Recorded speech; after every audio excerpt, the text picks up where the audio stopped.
Kanalıma hoş geldiniz sevgili dostlar. Bu videoda yine altıgen tekniğinin bir türevini öreceğiz. Ne örmemiştik? Altıgenle bir kazak çalışmamıştık. Neden olmasın dedim. Benim bu standart, klasik, sürekli ördüğüm Gorgeous motifimi altıgen tekniğiyle birleştirerek bir kazak örmeye karar verdim. Eğer siz de benimle birlikte örmek isterseniz devamını izlemeniz yeterli.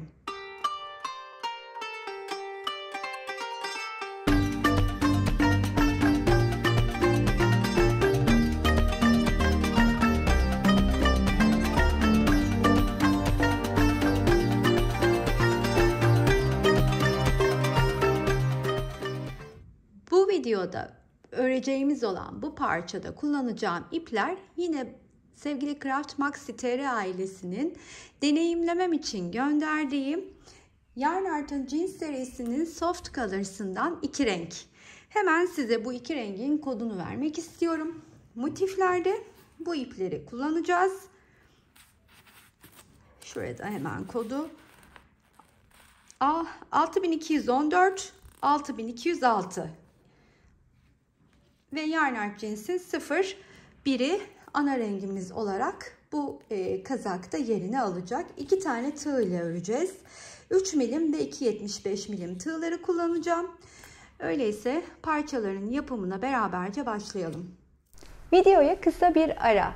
Sizlere katıl butonundan söz etmek istiyorum. Katıl aileme destek olmak için butonu tıklayıp kendinize göre olan seçeneği tercih edebilir, bana destek olabilirsiniz. Tüm destekçilerime canı gönülden teşekkür ediyorum. Parçalardan bir tanesini 21 sıra olarak tamamladım. 21. sıraya geldiğimde altıgenimin 5 kenarını ördüm. Ancak son kenarını şu şekilde örmeden bekletiyorum. Aynen bu şekilde diğer parçayı da hazırlayalım. Diğer işlemini sonra yapacağız. Buraya gelene kadar nasıl yol alıyorum? İlk 3 sırasını 2,75 tığ ile örüyorum. İlk 2 sırayı ikili trabzanlarla ikili grup halinde devam ediyorum. Ben bu şekilde örüyorum. Siz hani elinizin daha alışık olduğu sistemi de kullanabilirsiniz. Bu şekilde hemen nasıl başladığımı göstereyim. Daha önceden mutlaka benimle altıgen çalışmış olan arkadaşlarım vardır. Varsa buradan bana bir el sallayın. Onlar biliyordur nasıl başladığım ama ilk kez görenler için de birlikte başlayalım. Sihirli halka içine çalışıyoruz. Hemen buradan tığımı sokup ilmeğimi çıkartıyorum. Biraz yaklaşalım. Bir zincir çektikten sonra yükselip etrafında döndürdükten sonra da bu ipi hemen arkasından, bu döndürdüğüm parçanın arkasından alıp çakma trabzanımı örüyorum. Daha sonra yanına bir tane ikili trabzan. Aralarda 2 zincirim var. Hemen yanına 2 tane daha ikili trabzanımı örüyorum. Sonra 2 zincirimi çekiyorum. Yeniden 2 tane daha ikili trabzan. 2 zincir. 2 tane ikili trabzan. Sonrasında ise hemen şöyle ipimi küçültüp bunu 6'ya tamamlayıp geleyim. 6'ya tamamladığımda ortasını şöyle sıkıştırarak kapatıyorum. Bir zincir çekip tığın üstüne ipimi alıyorum. Buradaki ilk ördüğüm trabzana batıp şu arkadaki ipi de bunun üstüne alıyorum. İlmeği arasından geçirip hepsini bir örerek ortaya geliyorum. Şimdi burada hemen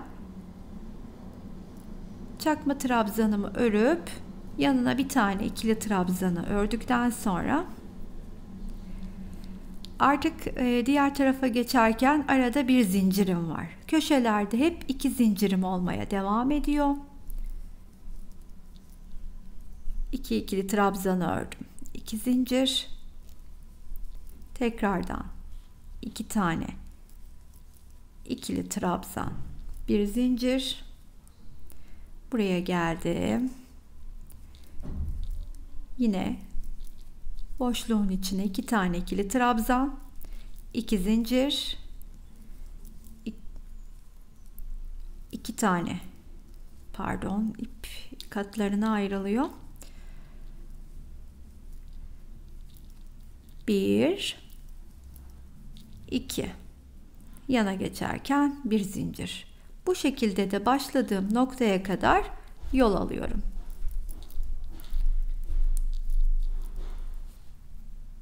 Başladığım boşluğun içine geldim. Bir zincir çektim. Şimdi bu boşlukta bir tane grubu örmüştüm. Diğer ikinci grubu örüyorum. Tekrardan bir zincir çekiyorum. Burada ilk ördüğüm trabzanın tepesine batıp ilmeği çıkarttıktan sonra hepsini bir örüp ortaya geliyorum yine. Şimdi bu sıradan sonra trabzan sayılarım gruplar halinde üçerli olacak ama bu sırayı da 2.75 ile öreceğim. Şimdi bir tane çakmayı ördükten sonra yanına 2 tane ikili trabzan örüyorum. Diğer boşluğa geçerken bir zincir çekiyorum. O boşluğun içine bir tane grubumu örüyorum ikili trabzanlarla üçlü halde. Tekrardan bir zincir çekiyorum. Köşeye geldim. Köşeye geldiğimde ise 6 tane köşem olacak biliyorsunuz. Sırkam altıgen. 2 tane ikili trabzanımı ördüm. Pardon, 3 tane ikili trabzanlarla grubumu ördüm. 2 zincirimi çektim. Aynı boşluğun içine 3 tane daha örüyorum. Yandaki boşluğa geçerken aradaki zincir sayılarım 1. Boşluğa geldim. 3 tane ördüm. Yeniden bir zincir çektim. Köşeye geldim.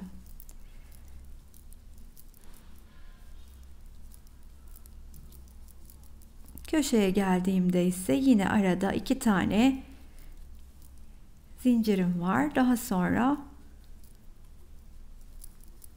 3 tane ikili trabzanımı örüyorum. Orta boşluğa geçerken bir zincir ve 3 tane ikili trabzan. Bu sırayı da ve bundan sonraki bütün sırayı da aslında istediğim uzunluğa kadar, ki ben 21 sıra öreceğim. 21 sırada kaç santim olduğunu da birazdan size göstereceğim. Bir zincir çektim. Pardon, 2 zincir çektim çünkü köşedeyim. Köşeleri her seferinde kontrol edebilirsiniz. 6 köşemiz olacak. 1, 2, 3 taneyi ördük. 4, 5, 6'da başladığım yere kadar öreyim. Bu turu da tamamladım. İlk başladığım trabzanların üçlü grubun yanına diğer üçlü grubunu örüp bir üste çıkacağım. Ve bu mantıkla da bütün etrafını devam ettireceğim.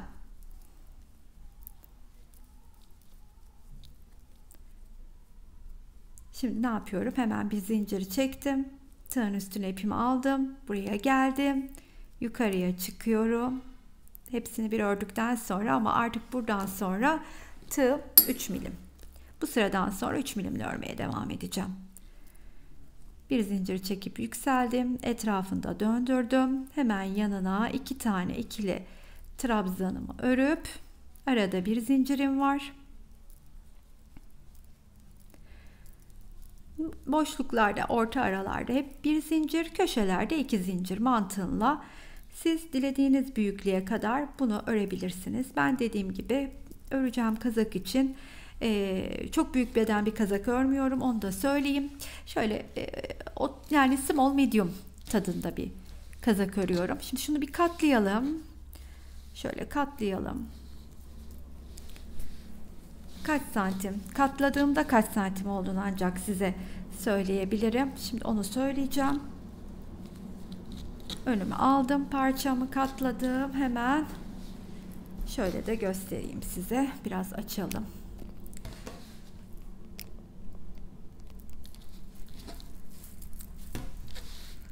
Şöyle göstereyim. Tam üst üste de getireyim, katlayayım. Ölçtüğüm yerse bakın.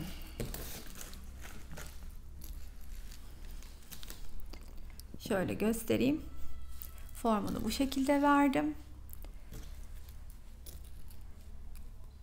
Şöyle kol altına doğru bir kısımdan ölçüyorum. Böyle 21,5-22 santim falan yapıyor. Benim için yeterli ölçüde. Diğer parçayı da aynı şekilde örüp geleyim. Nasıl yol aldığımızı göstereyim. 21 sırayı ördüm. Son kenarını örmeden geldim. 21. sıranın 5 kenarını örüp geldim. Yani 6. kenarım boşta. Şimdi bunu örerken hemen diğer parçayı ben tamamladım.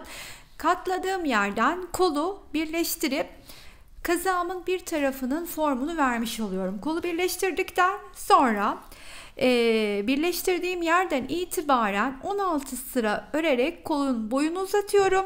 Şöyle bileğe de kol ağzına da 4 sıra lastik örerek tamamladım. Bileğe oturtmadım. Bu tamamen tercih meselesi. Nasıl isterseniz o şekilde çalışabilirsiniz siz.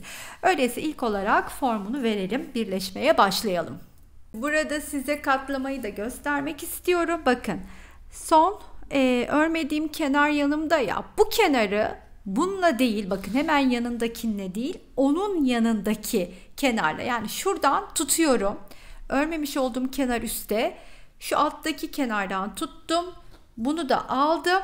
Katladım. Katlıyorum bakın. Hemen şu şekilde katlıyorum. Bakın. Şimdi bunu üst kenarla birleşmeye başlayacağım. Ne şekilde? Şöyle köşeye gelmiştim. Bir tane üçlü grubu örmüştüm. Hemen arkadaki köşenin içine batıp ilmeğimi alıyorum. Oradan çıkarttıktan sonra bir zincir çekiyorum. Ve köşede olduğum için burada zincir çektim. Bu köşeye gelip diğer 3 tane ikili trabzanımı örüyorum. Daha sonra tığdan çıkıyorum. Karşısındaki denk gelen boşluğun içine batıp ilmeğimi alıyorum. Tığın üstüne ipimi alıp buraya gelip diğer üçlü grubumu örüyorum.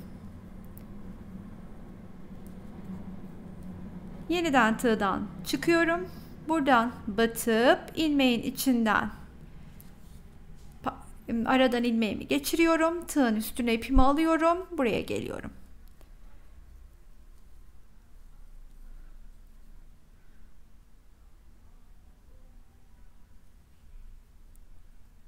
Onu da buradan kaçırdım. Kaçırdığımı da arasına girip ipleri kata ayrılıyor. Kata ayırmadan öreyim. Çıktım. Yeniden geldim.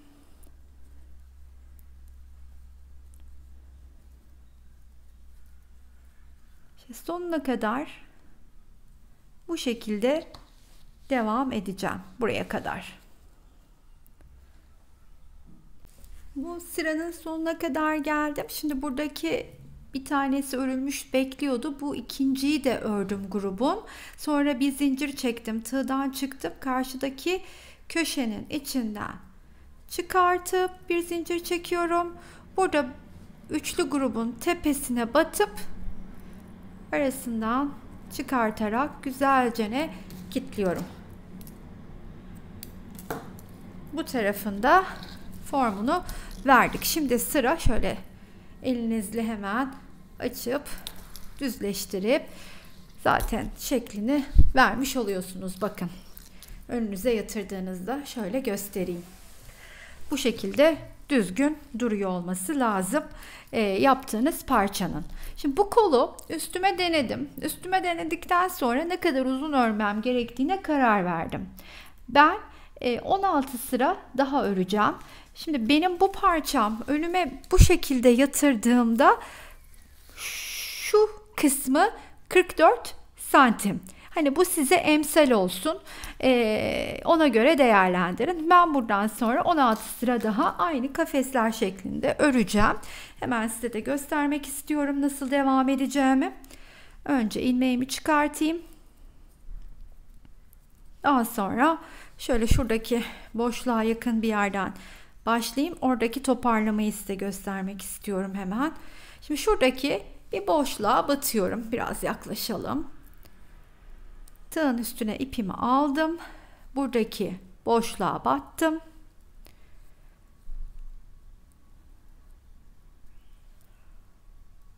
İlk üçlü grubumu buraya örüyorum. Burada söylemek istediğim bir şey var. Kolu dar mı, bir miktar darlaştırıp mı aşağıya gitmek istersiniz, yoksa aynı bollukta devam mı etmek istiyorum dersiniz. Ona göre burada karar verebilirsiniz. Bir miktar daha darlaştırmak isteyenler bir trabzan buraya, bir birleştikleri yere bir buraya yapıp burayı üçlü bir toplamayla devam edecek. İsteyen de bir üçlü grubu buraya, bir üçlü grubu buraya yapıp bir kare daha genişletmiş olacak kolu. Ben bir taneye bir buraya örüyorum. Bir üçlü grupla geçiyorum yani. Bir birleştikleri yere örüyorum. Bir buradaki köşeye örüp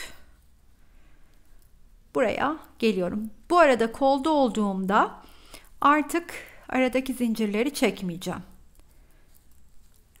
Çok az bir miktar daha bir toparlama, darlaştırma yapmak için. Çok dar da değil aslında. Bu şekilde başladığım noktaya kadar örüyorum. Boşlukların içine 3 tane ikili trabzan. Bir üstte nasıl geçtiğimi de oraya geldiğimde size göstereyim. İlk ördüğüm grubun yanına geldiğimde de şöyle yukarı çıkıyorum, bakın. Buradaki trabzanın tepesine batıyorum. Arasından ilmeğimi çıkartıyorum. 2 ilmek şöyle tığımdayken ikisini bir örüyorum. Daha sonra bir zincir çekiyorum. Yükselip etrafında döndürdükten sonra bu ipi bu döndürdüğüm kısmın arkasından dolandırarak geçiriyorum. Sonra arasından ilmeğimi çıkartıp yanına 2 tane ikili trabzanımı öreceğim. Hiç zincir çekmeden diğer boşluğa da geçip diğer üçlü grubumu örüyorum. İşte bu şekilde yukarıya doğru devam ediyorum 16 sıra olarak. Daha sonra lastik kısmına nasıl geçtiğimi göstereyim.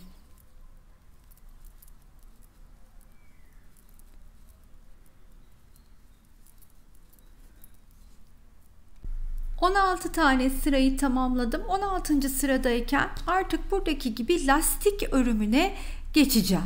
Lastik örümünde ise ilk yukarı çıktığımda her trabzanın üstüne bir trabzan örerek ikili trabzan tabii ki devam edeceğim. Burada ortada kalmak istemediğimden kaydırarak bu trabzanın üstüne geliyorum. Daha sonra bir zincir çekip yine çakma trabzanımı örüp başlıyorum. Her birinin üstüne bir tane ikili trabzan örmeye. Başladığım noktaya kadar bu şekilde devam edip geliyorum.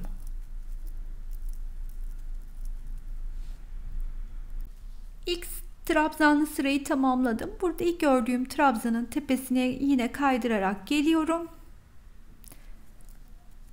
Ve hemen bir zincir çekip çakma trabzanımı örüyorum.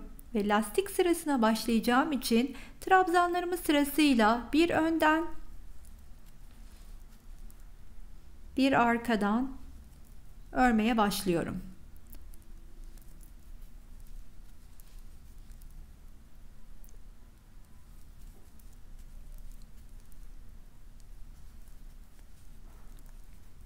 Şöyle önden, sonra arkadan. Ben bu trabzan sırasını dediğim gibi 4 sırada tamamladım.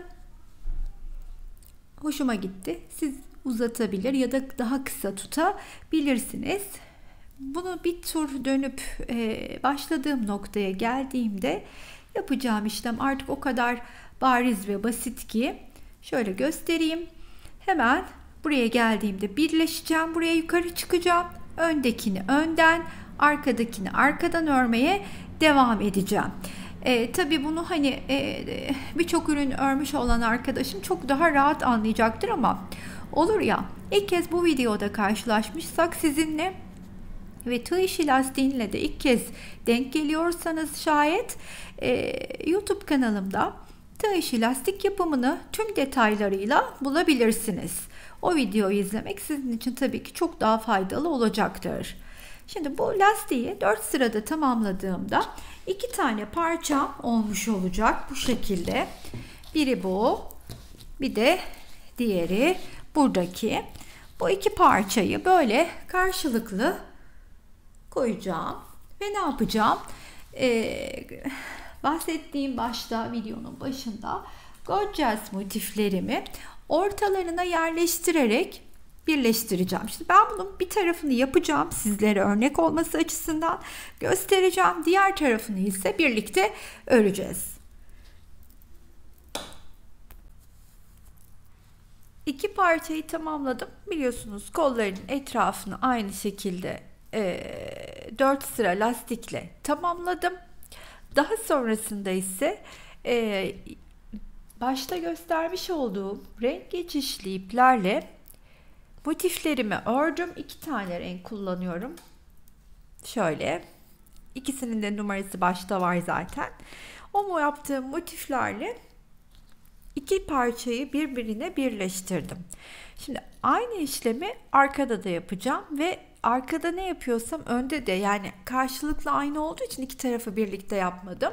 Burada öncelikle bir ne yapacağımızı görün istedim. Daha sonrasında ise yol alırken çok daha kolay olacak. Normalde bu birbirinden iki ayrı parçaydı. Şimdi hemen diğer tarafını döndürüyorum. Daha net anlayacağız o vakit. Şöyle bakın. İki ayrı parçaydı. Ben bunu ne yaptım? Motiflerle önüne şu şekilde koyarak birleştirdim. Bunu bununla buraya getireceğim. Bunu buraya tuttururken üstüne bir tane daha, üstüne bir tane daha diye tamamlayacağım. Şimdi öyleyse arkada iki tane bunu kullandım. Ortaya bunu koymuştum. Şimdi ne yapacağım? Tam tersini yapacağım diğer tarafta. İlk olarak bununla birleşmeye başlayacağım. Ortaya fosforlusunu koyacağım. Üste de diğerini koyup tamamlayacağım. Bunlar tamamlanmamış yarım motifler. Çünkü son sırada öreceğim için ipi kesmedim. Örerken ipi kesip tamamlayacağım.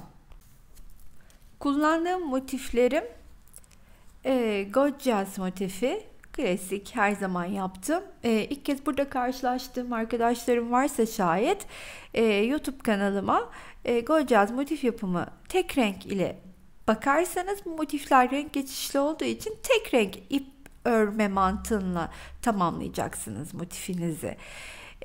Motifi kareye çevirdikten sonra son üst kenara geçtiğimde sadece bir tane kenarını örüyorum. Çünkü diğer üç kenarını örerken parçayla birleşmeye başlayacağım. Hemen ilk olarak şuradan şu şekilde başlıyorum.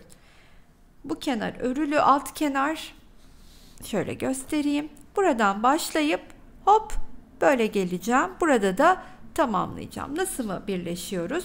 Şimdi dediğim gibi bir kenarı ördüm. Burada köşeye geldim. 3 tane ikili trabzanımı da ördüm. Bir zinciri çektim.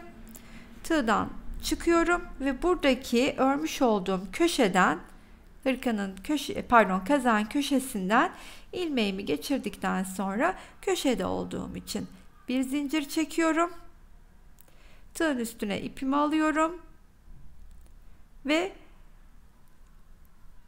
hemen köşenin içine diğer üçlü grubumu örüyorum.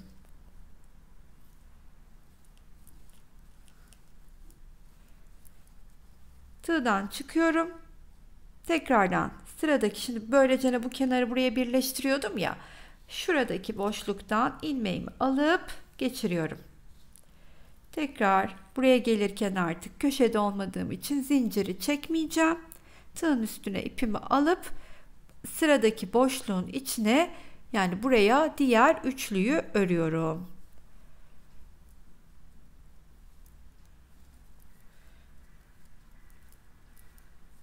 Sonra tığdan çıkıyorum. Sıradakinden hemen yine ilmeğimi geçiriyorum. Aynı bu şekilde, bu mantıkla yukarıya kadar tamamlayacağım.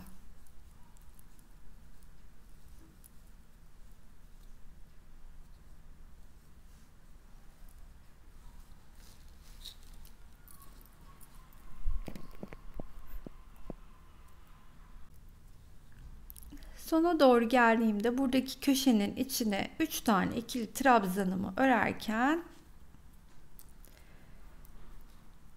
bir kenarı da tamamlamış olacağım. Bir zincir çekiyorum köşede olduğum için, buraya boşluğa batıp bir zincir daha çekiyorum. Tekrar köşenin içine geliyorum.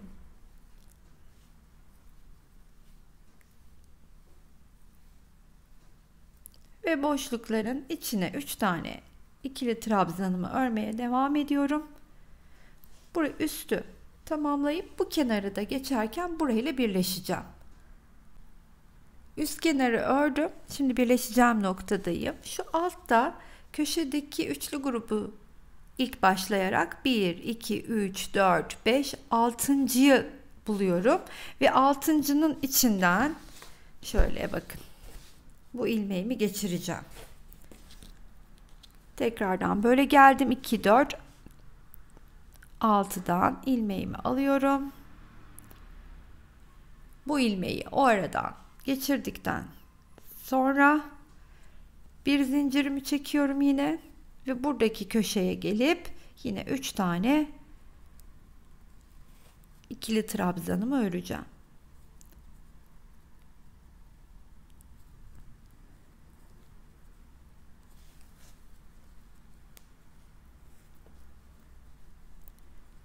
Daha sonra tığdan çıkıp karşıdaki boşluğun içinden ipi geçiriyorum. Diğer boşluğa gelip diğer üçlü grubumu örüp aynı göstermiş olduğum gibi bu kenarında sonuna kadar birleşiyorum.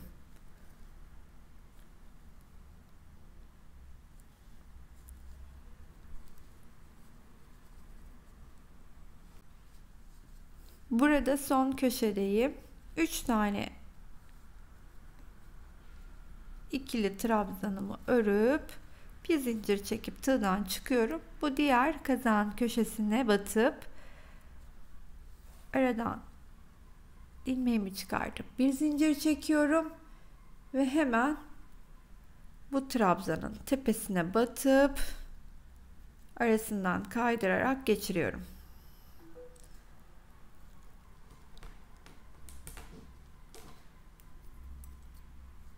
Sonra ipi kesip sıradaki motife geçeceğim.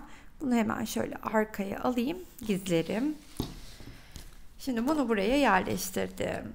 Sıradaki motifi de hemen bir üstüne aynı burada yaptığım işlemleri tekrarlayarak birleştireceğim. Bu defa yine bir kenarı örülü olan motifimin bir zincir çekiyorum. Ne yapacağım? Şöylece şuradan bunu oturtacağım için buradan birleşmeye yine geleceğim.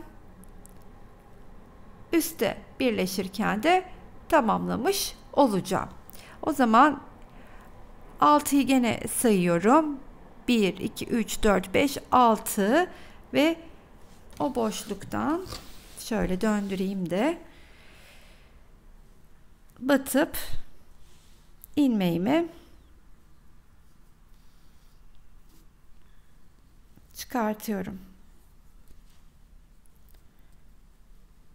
Daha sonra bir zincirimi çekip köşenin içine diğer üçlüyü örüp yine yan taraflı birleşmeye devam.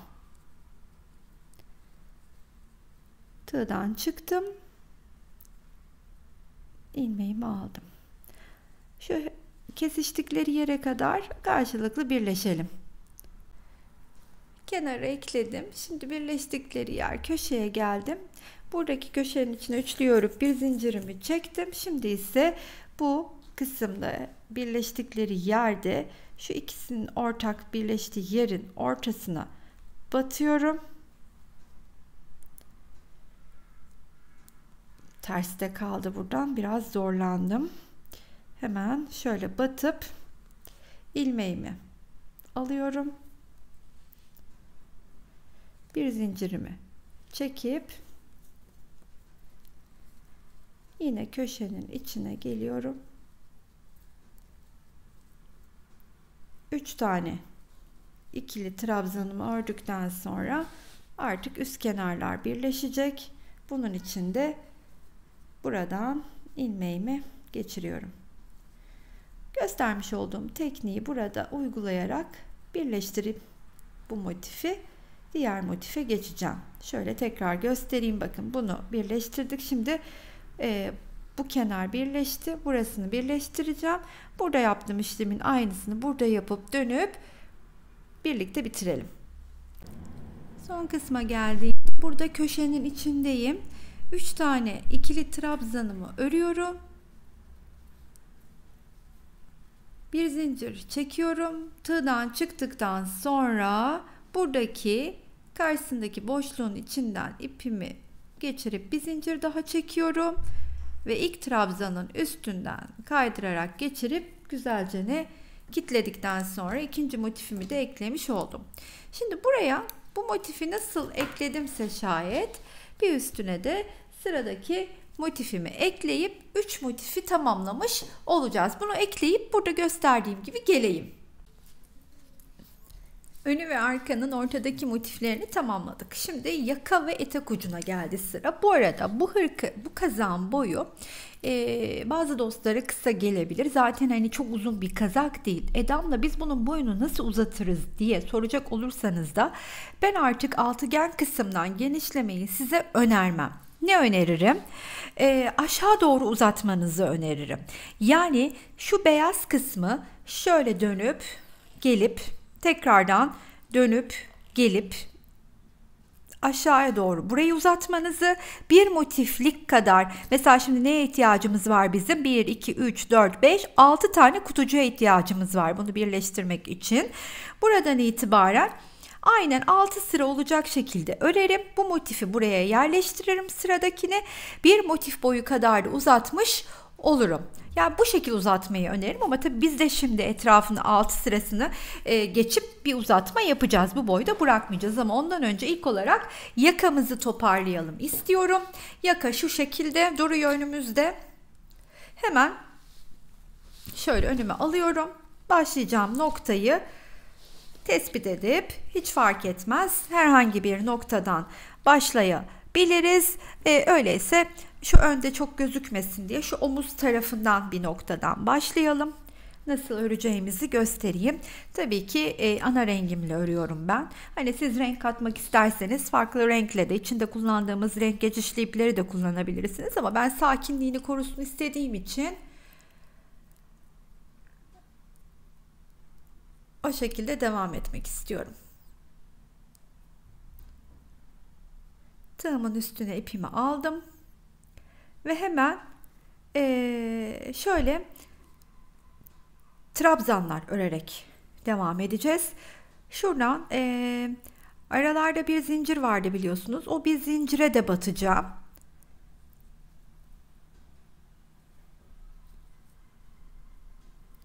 İlk onun üstüne örerek başladım.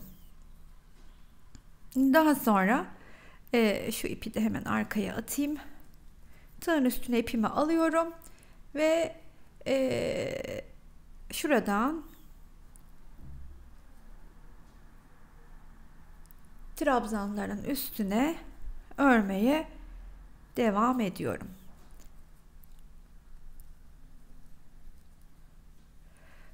Şu kısma geldiğimde biraz daha yaklaşalım.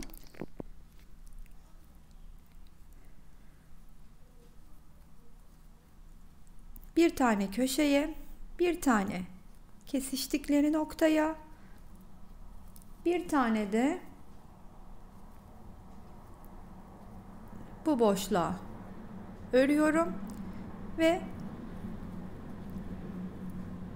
trabzanların üstüne örmeye devam ederken aradaki çekmiş olduğum zincirin de üstüne geldiğinde sıra batıp içine örüyorum.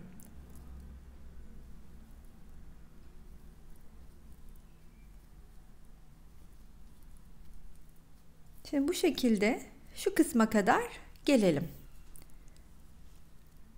Yakada buraya geldiğimde de hemen şurada görmüş olduğunuz köşeye bir tane ikili trabzanımı örüyorum. Daha sonra buradaki köşeye bir tane ikili trabzan örüp sıradaki trabzanın üstüne geliyorum.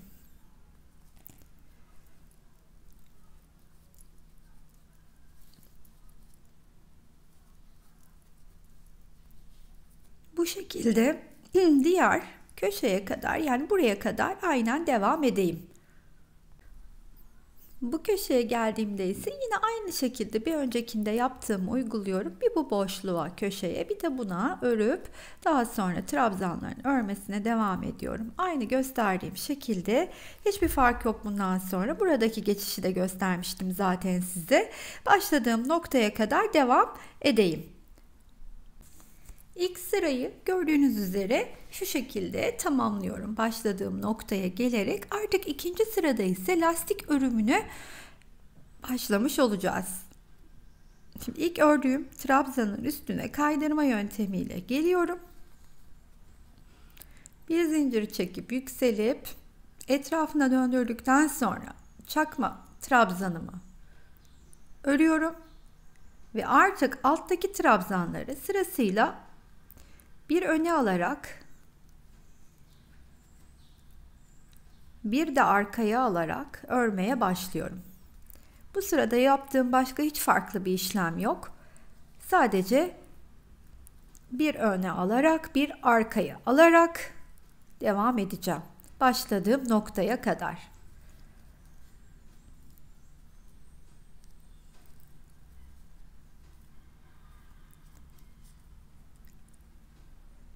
Yakanın ikinci sırasını da tamamlarken 3'e çıkıyorum şimdi. 3 benim son sıram olacak aynı zamanda. Ondan sonra artık kazağımızın etek ucuna geçeceğiz. Kaydırarak yukarıya geldim. Bir zincir çekip yükseliyorum. Hemen döndürüp arkasından ilk çakma trabzanımla başlıyorum. Ve bundan sonra artık ön trabzanı önden, arka trabzanı arkadan. Altta ne görüyorsam aynısını uygulayarak bu sırayı tamamlıyorum.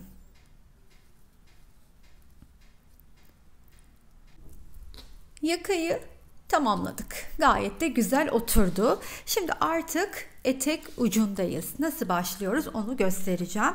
Tabii ki yine zemir rengimle ilmeğimi çıkartıyorum. Daha sonra parçayı şöyle önüme döndürüyorum. Kol altına gelen kısımdan başlayacağım. Yine aynı buradaki kafes gibi öreceğim. Şöyle.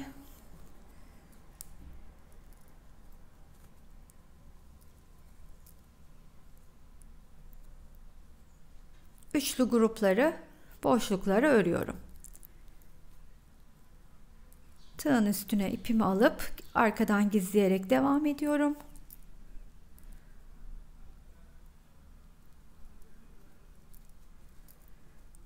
Devam. Arada zinciri artık çekmeyeceğim.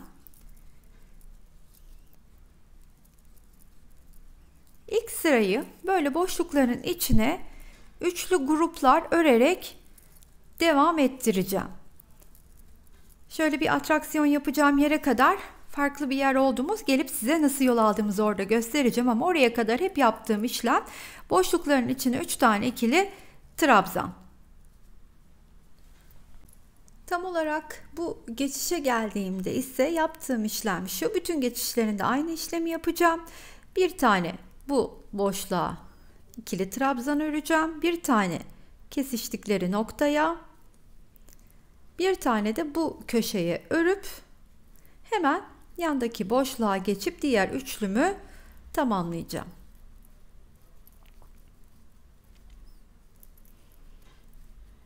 İşte bu göstermiş olduğum yapılış şekilleriyle birlikte başladığım noktaya kadar örüp geleyim ilk sıramızı.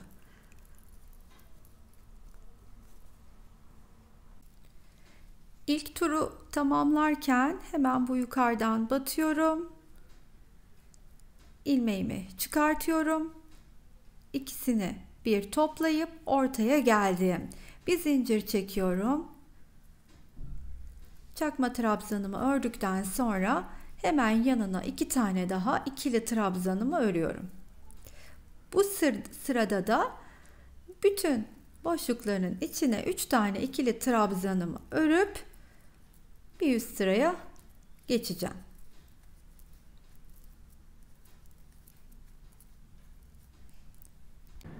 Bu turu da tamamladım. Bir üstte de aynısını uygulayacağım. Yine de birlikte çıkalım istedim. Yani 3. turu geçip şuradan ilmeğimi çıkartayım. Yine ortaya geleyim. Bir zincir çektim, yükseldim, döndüm. Aynı boşluğun içine 2 tane daha ikili trabzanımı ördükten sonra boşlukların içine üçerli gruplarımı örerek bu sırayı da tamamlıyorum. Artık bir sonraki sırada lastik yapımına başlayacağım. 3. sırayı da tamamladım. Şimdi bir üst sıraya geçerken artık ortada kalmama gerek yok. Trabzanın üstüne geçmek istiyorum. Çünkü her bir trabzanın üstüne bir trabzan örmeye devam edeceğim. Bu şekilde.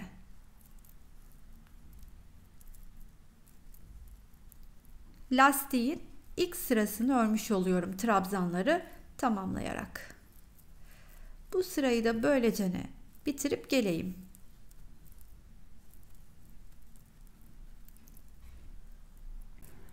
Trabzanlı sırayı ördüm ilk olarak. Lastiğin örümüne şimdi başlıyorum. Hemen buradaki